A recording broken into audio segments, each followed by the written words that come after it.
क्या जाएंगे बीजेपी में आप लोग? जी नहीं, बीजेपी तो अम्बा प्रसाद मुस्लिम हो गई, खातून के नाम से उसको पुकारने लगा, मौहदी कांड को ले आया गया, हिंदू मुसलमान कर दिया गया, उसके बाद कई तरह का प्रोपगेंडा उड़ाया गया। सवाल है योगेंद्र जी, नेताओं पे ये भी आरोप लगता है कि वो लोग भी कंपनी से मिले रहते हैं, कंपनी का फायदा उठाते हैं। तो निश्चित रूप से देश रोशन हो रहा है मेरा कोयला से, और यहाँ के लोग अंधेरा में रहते हैं। योगेंद्र जी, लेकिन आप लोग भी विधायक रहे हैं, अम्बा जी भी रहे विधायक, 15 साल में भी ये सब होते रहा, उस वक्त रुका नहीं, उस वक्त कोई रोकने वाला नहीं था, क्योंकि आप अभी रोक रहे हैं क्योंकि भाजपा की सरकार है। वहाँ पे सड़क है जहाँ पे पिच रोड है, उस पर बाउंड्री कर दी है रातों रात, और फिर उसके बाद पुलिस आती है, बाउंड्री तोड़ती है, फिर वहाँ पे हाईवा जो है चलने से तो प्रदूषण का ख्याल रिहेबिलिटेशन कराना चाहिए ना, अब मुआवजा देना चाहिए, कंपनसेशन देना चाहिए। या चोरी डकैती हत्या मर्डर बलात्कार करने गए हम जेल, देखिएगा कि आने वाला दिन में 2 से 2.5 करोड़ रुपये प्रति एकड़ जमीन का होगा, याद रखिएगा इसको। बड़का गांव में 2004 से मैं आंदोलन कर रहा हूं, कफन सत्याग्रह किया, किसान आंदोलन किया बड़का गांव में, ढेंगा गोली कांड। सबसे पहला चीज़ है वो सरकारी ज़मीन है नहीं, उसका शंकर साव के नाम से वहाँ जमाबंदी खुला हुआ है। गाड़ियाँ जाना शुरू हुई थी तब क्यों नहीं विरोध किया था आपने?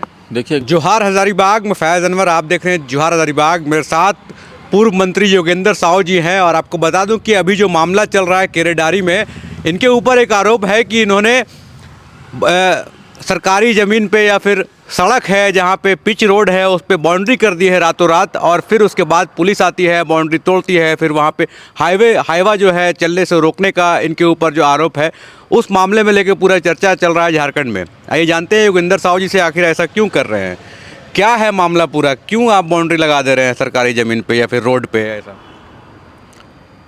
देखिए, सबसे पहला चीज़ है वो सरकारी ज़मीन है नहीं, उसका शंकर साव के नाम से वहाँ जमाबंदी खुला हुआ है अंचल में। शंकर साव की 2 बेटियां थी, बेटा कोई नहीं था, उनकी दोनों बेटियां से वो ज़मीन, जब वो सड़क नहीं बनी थी उसके पहले हमने एग्रीमेंट पर लिया, और एग्रीमेंट पर लिया चूँकि अभी गरमजरवा खास ज़मीन का जो है सो रजिस्ट्री वगैरह नहीं हो रहा है, अभी सरकार की तरफ रोक है, परंतु अभी कुछ महीना पहले हाई कोर्ट का उसमें ऑर्डर भी आ गया कि खरीद बिक्री उसका गरमजरवा खास ज़मीन का जो जमाबंदी कायम है, रसीद निर्गत है, उसका खरीद बिक्री हो सकता है। परंतु सरकार जो है सो चुनावी एजेंडा था ये कि गरमजरवा ज़मीन का रसीद कटेगा, परंतु सरकार अभी चली गई है SLP फायर किए सुप्रीम कोर्ट में, तो मामला लटका हुआ है। अभी क्या उसमें आता है, अभी हमको लगता है 2-3 महीना में रेवेन्यू डिपार्टमेंट से कुछ इस तरह का ऑर्डर आने वाला है। जो भी ऑर्डर आए खास महल ज़मीन के बारे में या GM लैंड ज़मीन के बारे में या गरमजरवा ज़मीन खास आम जो भी हो, ऐसे अभी लगा हुआ है। कमेटी गठन किया गया था, हमने पिछले बार वहाँ रांची गया था तो हमको जानकारी हमारे कांग्रेस के मिनिस्टर लोग के द्वारा हमको मिला, तो वो अलग इशू है। खैर वो जब आएगा तब देखा जाएगा। हमने उसका अभी सामने आपका रसीद दिखा रहे हैं, इस ज़मीन का रसीद भी है, तो ये उसी ज़मीन का है जहाँ पे आपने बाउंड्री जी जी जी, तो वहाँ मेरा घर भी बना हुआ है एक। हम ये तो ठीक है, ये समझ गया दूसरा मामला, चीज़ है- लेकिन ये कल ही बाउंड्री क्यों किया, जब वहाँ से गाड़ियाँ तो हमेशा जा रही थी, ऐसा नहीं है कि कल गाड़ियाँ जाना शुरू हुई, जब गाड़ियाँ जाना शुरू हुई थी तब क्यों नहीं विरोध किया था आपने? देखिए, गाड़ियाँ वहाँ पर 2-3 महीना से ही चल रही है। पहले बगल का रोड था जो सर्वे रोड है, सर्वे रोड था तो ग्रामीण रोड था, ग्रामीण रोड से जो है वो गाड़ियाँ जा रही थी, जो कि ट्रायल के बेसिस पर जो पहले SP थे और पूजा सिंह ये पहले DC थी नैन्सी साय, इन लोग है कि मतलब वहाँ पर बोले कि ट्रायल बेसिस पर 1 महीने के लिए रोड चालू किया जाएगा, उसके बाद अपना NTPC रोड बनाएगा। तो चला, तो उसी पर चल रहा था 2-3 साल से रोड, उसी ग्रामीण रोड चल रहा था।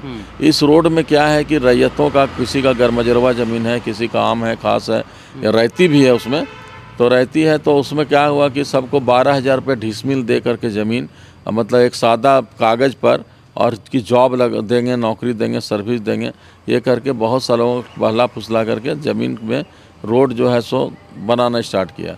जब हमारा ज़मीन पास आया तो हमने रोक दिया भाई कि हम इसमें रोड का कंस्ट्रक्शन काम नहीं होने देंगे। काफ़ी विवाद हुआ, पहले भी बाउंड्री किया गया, उसको भी इन लोग एक साजिश के तहत तोड़ा गया, और उसका जो है सभी परिवाद कोर्ट में चल रहा है, गवाही सब हो चुका है, सब जुडिस मामला है। उसके बाद 2 बार 3 बार इस तरह का रोड जो है सो प्रशासन तोड़ने का काम किया, और उसी दरमियान हमने थाना में केस लिख करके दिया, थाना में SP को भी लिख के दिया, DC को लिख करके दिया, कहीं सुनवाई नहीं हुआ, तो लास्ट में हमने कोर्ट में इसका कंप्लेन केस फाइल किया, जो कि अभी चल रहा है वहाँ पर। और साथ साथ जो है सो हम देखें कि इधर 5-6 दिन से इन लोग ट्रांसपोर्टर लोग भाड़ा बढ़ाने के चलते उधर एक्सीडेंट हुआ था एक लड़का को, उसका भी मुआवजा के लेकर के इधर काम बंद था और 31 तारीख 1 जनवरी तक काम बंद था। तो चूँकि मजदूर लेबर उधर कंपनियां खुली हुई तो मिलता नहीं, और मेरा ज़मीन हम रात को काम करावें, दिन को करावें, सुबह करावें, शाम को करावें, वो ज़मीन मेरा है। मैंने इकरारनामा के तहत मतलब उस ज़मीन को लिया है। 60 डिसमिल ज़मीन, 2 बहन थी, दोनों बहन से सारो देवी और एक और अथी है जो आपको मैं बताता हूँ, ये किसनी देवी, सारो देवी और किसनी देवी के नाम से 2 बेटी थी उसकी, शंकर गुप्ता को। उन्हीं लोग का पति भी जिंदा है उनका, रूपा साव और पुनीत साव। तो उन लोग हमारे पास आए, बोले कि नहीं ज़मीन जो है सो कंपनी जबरन यहाँ बना दे रहा है, बनाने का प्लानिंग कर रहा है, हमसे ज़मीन मांग रहा है बार बार। और उसी ज़मीन का क्या हुआ, पहले से उनकी जो बहू थी, जो ये सारो देवी की बहन पुनीत साव की पुतौह जो थी, वो ज़मीन का 1,30,000 या 40,000 रुपया जो ठेकेदार कंस्ट्रक्शन कर रहा था उससे वो ले ली थी कि ज़मीन मेरा है। तो बिना कागज पत्र देखे जो है उसको इन लोग पेमेंट कर दिया और उससे एक तो एग्रीमेंट कर लिया, जबकि वो इंटाइटल नहीं है, उसका इंटाइटल उसके ज़मीन उसके नाम पे नहीं है, लेकिन उसको पैसा दे दिया गया कि हम बनाएंगे सो तुम्हारा ज़मीन है ये। और वो ज़मीन बेसिकली था वो 2 जो महिला थी आपको, सारो देवी और ये क्या नाम था, सारो देवी और इसका किसनी देवी। तो इन लोग का है सारो देवी किसनी देवी के नाम से था। तो इन लोग आकर के इन लोग कोडरमा में रहते थे, चूँकि इन लोग का पुतौह और सास में बहुत झगड़ा, मार पीट करके कमर भी तोड़ दिया था। तो उसके चलते उन लोग रहा था, गांव के लोग ही जा कर के बोले कि ऐसा सब बात है, सो तो वो बेचना चाह रहा था। तो बोले दे दीजिए मंत्री जी को, हमको मंत्री के नाम से, चूँकि हम मंत्री रहते थे, हमको मंत्री के नाम से ही लोग उधर जानते हैं। तो हमारे पास आया तो बोला कि ठीक है, उस रूट में मेरा और भी ज़मीन है, काफ़ी ज़मीन है, जोरदाग में घर है, मतलब हाफ किलोमीटर से भी कम, 1/4 मतलब हाफ किलोमीटर के 1/4 के दरमियान हमारा उस रोड में लगातार मेरा प्रॉपर्टी है, घर है, मकान है, सब चीज़ है। तो केराड़ी के चूँकि बैकबोर्न हम हैं, तो वो आया तो हम बोले ठीक है, हम अभी पैसा पूरा नहीं देंगे, जब पोजीशन ले लेंगे उसके बाद हम पैसा देंगे। तो हमने जो है सो एग्रीमेंट, इकरारनामा कराया है उसका, और एग्रीमेंट करा करके कागज पत्र सब हमको सौंप दिए। अभी क्या करता है कि 2 बहन में से एक बहन को कंपनी वाला दारू पिला के उसका पुतौह को, उसका बेटा को आगे कर देता है, बोलता है नहीं कि कागज़ मांग लो और जो पैसा लिया वो दे दो, वापस कर दो। ऐसा प्लानिंग करके इन लोग जो है हमेशा उसको वहाँ डिस्टर्ब करने का काम इन लोग करते हैं। तो लेकिन वो ज़मीन हाथ तो काट चुकी है, हमने रजिस्टर्ड एग्रीमेंट करवाया है और वहाँ फ़ोटो दिया। हम तो उसके घर गए नहीं तो उसको जानते भी नहीं थे, और वो आकर के जो है सबको ज़मीन सब लिखा पहले। हम बोले भाई तुमको कोई भी आपत्ति हो तुम थाना में लिख करके दो, केस करो, हम जवाब देंगे। तो ये सब मामला, खैर ये तो अलग बात है। दूसरा चीज़ है कि जब हम वहाँ पर बाउंड्री किए, पहले भी बाउंड्री के पुलिस आकर के तोड़ते रही है। फिर हमने बोला, सोचा कि ये ज़मीन रास्ता जो है बराबर है, वहाँ जाते हैं तो मेरा बगल में चूँकि घर है, प्रदूषण अपार भर जा रहा है घर में। आप चलेंगे, आपको ले चलेंगे, दिखाएंगे, अभी चलिएगा अभी दिखाएंगे प्रदूषण का क्या स्थिति है। ये तो शुरू से ही है, जब से माइनिंग स्टार्ट हुआ है तब से ही है। हाँ जी, नहीं तो प्रदूषण का ख्याल रिहेबिलिटेशन कराना चाहिए ना, अब मुआवजा देना चाहिए, कंपनसेशन देना चाहिए, या कंपनसेशन वो लैंड लॉजर को दे जो जिससे हम लिए थे उसको दे देता। इसमें सबसे बड़ा आपको मैं बता दे रहा हूँ कि एनटीपीसी का अधिग्रहण क्षेत्र ये ज़मीन नहीं है, ये ज़मीन अधिग्रहण करना चाहिए। 1 डिसमिल भी ज़मीन अगर सरकार देती है किसी कंपनी को तो उसका गजट निकालती है, कैबिनेट में पास होता है, 1 डिसमिल भी ज़मीन देता है तो लेकिन एनटीपीसी का अधिग्रहण भी नहीं किया है, अधिग्रहण क्षेत्र में है भी नहीं। और पुलिस को आगे करके हमेशा इन लोग, किसी का मकान धंसना है, किसी का ज़मीन दोज करना है, घर मकान फैक्ट्री, तो ये सब सारा चीज़ पुलिस को आगे कर देती है, तो कंपनी वाला नहीं आती है। वो तो ठीक है योगेंद्र जी, लेकिन आप लोग भी विधायक रहे हैं, अम्बा जी भी रहे विधायक, 15 साल में भी ये सब होते रहा। उस वक्त रुका नहीं, उस वक्त कोई रोकने वाला नहीं था, क्योंकि आप अभी रोक रहे हैं क्योंकि भाजपा की सरकार है, वहाँ पे बीजेपी के विधायक आ गए हैं, इसलिए आप ऐसा कर रहे हैं। नहीं, हमने यही कह रहे हैं। अभी देखिए, आपको पता होगा कि बीजेपी के शासनकाल में अधिकतर तो बीजेपी की सरकार है। 1 ही साल हुआ है, लेकिन आप आंदोलन 1 साल में कई आंदोलन कर रहे हैं, लगातार आंदोलन कर रहे हैं। आपका सवाल का मैं जवाब दे रहा हूँ। बड़का गांव में 2004 से मैं आंदोलन कर रहा हूँ, कफन सत्याग्रह किया, किसान आंदोलन किया बड़का गांव में, ढेंगा गोलीकांड हुआ, चिरुडी गोलीकांड हुआ। इतना बड़ा झारखंड बनने के बाद मैंने जितना आंदोलन किया, और उसके लिए हमको तड़ी पार होना। रघुवर दास की सरकार थी, रघुवर दास 5 करोड़ लेके घर मेरे आए थे मेरी वाइफ को वोट नहीं करने के लिए लोकसभा में, राज्यसभा में। हमने हेमंत सोरेन के भाई को जो खड़ा थे बसंत सोरेन, उनको वोट अपने पार्टी फॉर्म पर देने के लिए जो है सो हमने कदम उठाया, और उसी के चलते हम पर सैकड़ों केस हुआ, तड़ी पार हुए।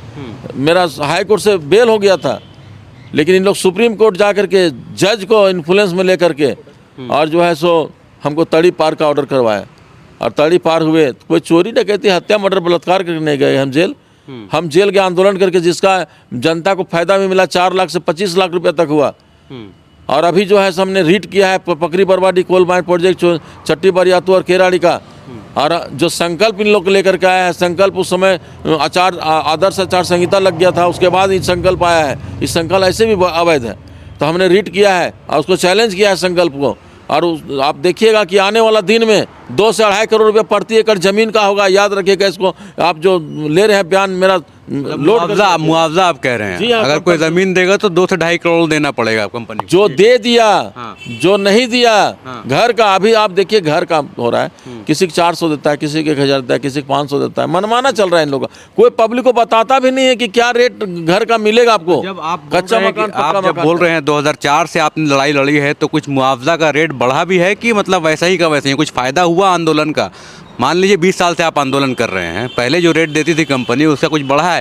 क्योंकि कट ऑफ डेट को लेके अभी भी लोग जो है धरना पे बैठे हुए हैं, वो गुहार लगा रहे हैं, चाहे सरकार किसी की भी हो, आंदोलन में तो लोग बैठ रहे हैं ना। आपको पता होगा कि 2004 में जब कंपनी आई थी तो 4,80,000 रुपये का भुगतान का प्लानिंग किया था। अच्छा। उसके बाद हम नहीं माने। जसवंत सिन्हा उस समय थे सांसद यहाँ पर, बीजेपी का सरकार थी, अर्जुन मुंडा की सरकार थी यहाँ पर। हमने लड़ाई लड़ा और 5 से लेकर के 10 कराया, फिर 10 से 15 करवाया। अच्छा। आंदोलन करके 15 से 20 2016 में जो है मेरी पत्नी जब चीरूडी में बैठी आंदोलन में, हम लोग जल सत्याग्रह के बाद कफन सत्याग्रह स्टार्ट किए। उसके बाद 5 लाख बड़ा 20 हुआ। अच्छा। उसके बाद अम्बा प्रसाद 3 महीना काम बंद कराई Pakri Barwadih coal mine project में, तो अम्बा प्रसाद के द्वारा 25 लाख रुपया हुआ, लेकिन अभी भी 24 लाख पेमेंट कर रहा है। अच्छा। टंडवा में इसी का देन है कि हमने यहाँ जो लड़ाई लड़ा उसको टंडवा राहम कामता से लेकर के जितना जमीन वहाँ गया है एनटीपीसी में, सबको उसका लाभ मिला। लेकिन अभी भी वहाँ 15 लाख रुपये लोग दे रहा है, एनटीपीसी वाला सब पैसा खा जा रहा है दलाल और वहाँ के अधिकारी लोग। तो फेयर कंपनसेशन का है, मैं फेयर कंपनसेशन की बात कर रहा हूँ। फेयर कंपनसेशन के लिए मैंने रीट तीनों प्रोजेक्ट के लिए डाला है, और तीनों पर आप देखिएगा इसमें 200% हम जीतेंगे, और यही मेरा राजनीति का अंतिम लक्ष्य मेरा है। मतलब अब फिर से आप उतर गए हैं जो पहले कर रहे थे, मुआवजा बढ़ाने के लिए, डिस्प्लेसमेंट जो इशू है उसको सॉल्व करेंगे, पॉल्यूशन ख़त्म होगा यहाँ पे? देखिए, पॉल्यूशन के मामले में आप लोग जानते हैं कि यहाँ जो भी अधिकारी आते हैं सब पैकेज दे करके आते हैं, और यहाँ कंपनियों से पैकेज लेते हैं। अगर पैकेज दे करके आएंगे, अगर नहीं आएंगे तो उनका पोस्टिंग नहीं होगा। और उसके बाद पोस्टिंग जो भी आप यहाँ कराता है, तो आप देख लीजिए कि यहाँ पर जो भी अधिकारी, अम्बा प्रसाद भी मुख्यमंत्री से आग्रह करके लाई यहाँ डीएसपी को, सीओ को, लेकिन सब चोर निकल गया, सब डकैती कर रहा है, सब कंपनियों के इन्फ्लुएंस में है। यहाँ क्या सोच रहा है कि एसपी जो है सो मतलब डीसी दूध का धोया हुआ है क्या? सब पैसा खा रहे हैं कंपनियों से, और लोगों पर शोषण कर रहे हैं, जनता पर शोषण करते हैं। कोई कमेटी नहीं बनाते हैं कि जनता को सही मुआवजा मिले, कंपनसेशन, रिहेबिलिटेशन मिले, पानी, बिजली, सड़क मिले। अभी बिजली आप अगर जाइएगा केराड़ी तो चमचमाता हुआ मिलेगा बेलतू के पास, आप सिकरी जैसे बढ़िएगा चमचमाता हुआ, पूरा देश रोशन हो रहा है मेरा कोयला से। और यहाँ के लोग अंधेरा में रहते हैं, रात भर में 10 बार लाइन कटता है मोबाइल चार्ज करने के लिए, लोग सोचते हैं। ये तो बर्दाश्त नहीं करेंगे ना, लड़ेंगे जब तक मेरा सांस है, लड़ेंगे, और जनता को हक अधिकार दिलाक रहेंगे, फेयर कंपनसेशन दिलाक रहेंगे। एक सवाल है योगेंद्र जी, नेताओं पे ये भी आरोप लगता है कि वो लोग भी कंपनी से मिले रहते हैं, कंपनी का फायदा उठाते हैं। तो निश्चित रूप से नेता लोग भी मिले हुए हैं, लेकिन जोगेंद्र साहब, निर्मला देवी पर कोई उंगली नहीं उठा सकता है। एक जनता से पूछ लीजिए, जोगेंद्र साहब निर्मला देवी पर कोई उंगली उठा दे तो हम राजनीतिक छोड़ देंगे। तो क्या कारण रहा कि जब आप चुनाव लड़े, आपकी बेटी चुनाव लड़ी, तो लोगों ने उनको सपोर्ट नहीं किया? क्या कारण रहा? नहीं, सपोर्ट हुआ।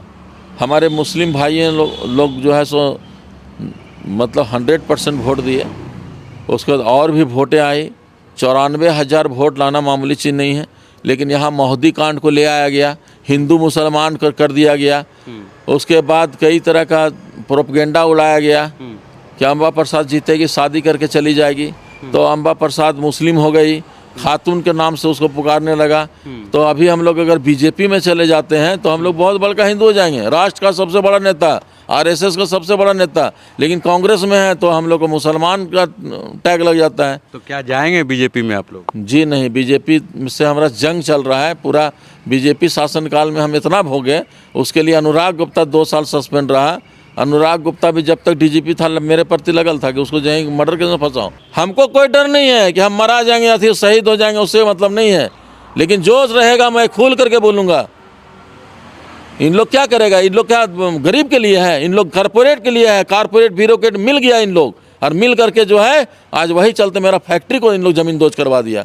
कंपनसेशन नहीं मिला। जब मेरे जैसा आदमी का हो सकता है तो आम जनता क्या हो सकता है? इसलिए ये मेरा लड़ाई नहीं है, ये आम जनता की लड़ाई है।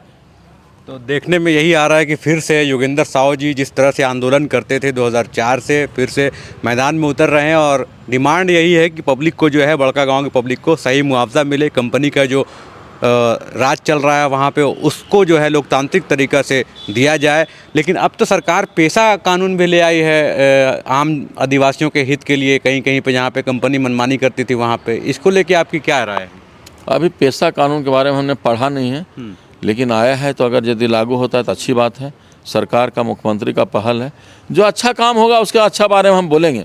और अभी जो आपका जो रिहेबिलिटेशन पॉलिसी बना है, विस्थापन आयोग का गठन किया गया है, उसका हमको वो छोड़ कर पता नहीं चल रहा है। वो उसमें पेपर में हमने पढ़ा कि मीडिया, आप ही लोग के मीडिया के माध्यम से हमको जानकारी मिला कि उसमें जो है रिटायर्ड जज का और कोई कई एक IAS IPS का, और उसमें लिखा बोला गया कि इसमें अध्यक्ष भी जो है ये विस्थापन आयोग का कोई IAS ही रहेगा। तो बाकी रह गया कि रिपोर्ट उसको करना है, तो रिपोर्ट का घुल मिला के रिपोर्ट तो करेगा सरकार, फिर उस ठंडे बस्ते में रहेगा। कारपोरेट जहाँ पैसा पहुँचाए तो निकलेगा नहीं, कुछ तो होगा नहीं उस पर, और उसी को अथी करके कारपोरेट को ब्लैकमेल किया जाएगा। तो इस चलते इसको तो निष्पक्ष रखना चाहिए। आयोग के मतलब क्या है? उसको स्वतंत्र छोड़िए, और क्या क्या कर रहा है, हर कंपनी क्या क्या कर रहा है, ये सब चीज़ आना चाहिए, और उसको न्याय मिलना चाहिए विस्थापितों का। आज यहाँ पर आदिवासियों को गैर आदिवासी हड़िया महुआ पिला के क्या जान रहा है? फॉरेस्ट एक्ट क्या है, और उसके बाद लैंड RFCT LLR 2013 क्या है, मतलब CB एक्ट क्या है, एल एक्ट क्या है, फॉरेस्ट राइट एक्ट क्या है, इसके बारे में क्या जानकारी? सब प्रकार के अथी रहता है। जिसको ज़मीन का दाम है 1 लाख रुपये डिसमिल, वो ज़मीन जो है सो आपका 1 लाख रुपये एकड़ लोग बेच अथी लूट रहा है। तो यही है, हम लोग बात कर रहे थे योगेंद्र साव जी से। ताज़ा मामला ये था कि एक बाउंड्री विवाद को लेकर कंपनी जो है इनकी कंपनी की ट्रक नहीं जा रही थी, तो फिर बाउंड्री को इनके तोड़ा गया। योगेंद्र साव जी का दावा है कि ये ज़मीन जो है उनकी है, उन्होंने अपनी ज़मीन पे ही बाउंड्री की थी और फिर उसको तोड़ा गया है प्रशासन के द्वारा।